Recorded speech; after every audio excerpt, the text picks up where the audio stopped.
Hey Strength Faction, this is Coach Mike coming at you with just the tip. This week we're going to talk about refining our kettlebell snatch so that we're not battering our arms up at the top, right? We want to get rid of that kettlebell slap at the top. So here's 3 steps to do that. Number 1, let's get dialed in on our one arm swing. All right, so a big reason or one of the main causes of kettlebell slap on the snatch is that people aren't producing enough power with their hips and they end up pulling the bell up, right? So they're using more shoulder than they are hip power, and when you do that, right, we stay on the gas too long, the kettlebell comes up with too much force, we get an arc instead of a nice, easy, close to the body path, and that bell flies over the hand and slaps your wrist. No bueno.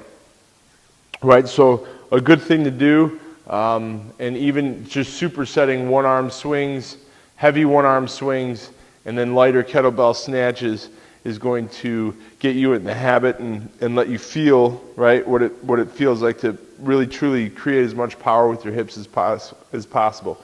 Excuse me. So let's get that dialed in first and foremost. Secondly, when starting to learn the kettlebell snatch, I always reverse engineer it, right? So I start in the top of the press position. So I'll have clients start here, right? And then we're just going to reverse engineer the path of the bell down.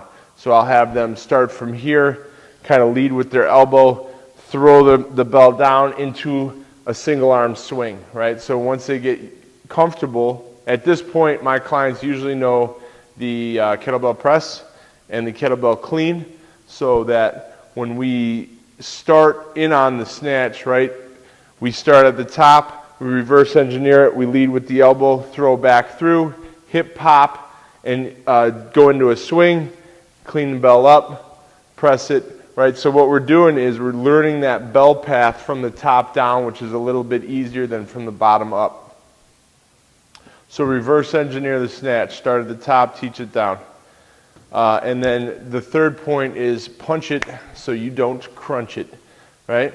At the top of the snatch, it's not just come back here and catch, right? We want to come up and pop our hand straight to the ceiling. So punch the sky at the top, and that's going to help the bell. You know, that combined with a closer to the body bell path on the way up instead of being extended, right, and not being in here at a clean, kind of in between.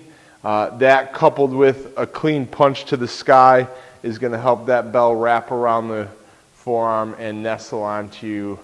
You probably won't even feel it hit. So practice those points. That should help kind of ease the slap of the bell in that movement.